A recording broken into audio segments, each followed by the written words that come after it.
মক্কার তরুণ ছাগল পালতো মুশরিকের বিশ্বনবী আর আবু বকর রাদিয়াল্লাহু তাআলা আনহু একবার গেলেন। বিশ্বনবী বলেন, আমি খুব ক্ষুধার্ত, তোমার কাছে কি দুধ আছে ছাগলের? আব্দুল্লাহ ইবনে মাসউদ বলে, আছে, কিন্তু এটা আমার মালিকের, আমি তো দরদ দেখাই আমার মালিকের দুধ আপনি পথিক, আপনারে দিতে পারি না।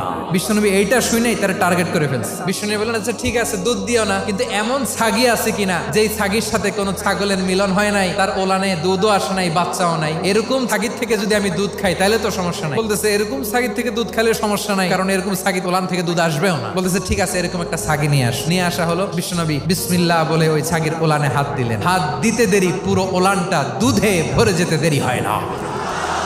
বিশ্বনবী আর আবু বকর রাদিয়াল্লাহু তাআলা আনহু দহন করে পেট ভরে খেলেন। এই দৃশ্য আব্দুল্লাহ ইবনে মাসউদের হৃদয়ে দাগ কাটলো। এই মুজিজা দেখে তিনি বললেন, আশহাদু আল্লা ইলাহা ইল্লাল্লাহ। ওনাকে টার্গেট করে বিশ্বনবী দেখলেন এমন ইন্টেলেকচুয়াল ব্রেন, উনি সূক্ষ্ম সূক্ষ্ম জিনিস বুঝে বেশি, ফিকহি জ্ঞান ওনার মধ্যে বেশি। বিশ্বনবী ওনাকে কোরআনের জ্ঞান শিক্ষা দিতে লাগলেন।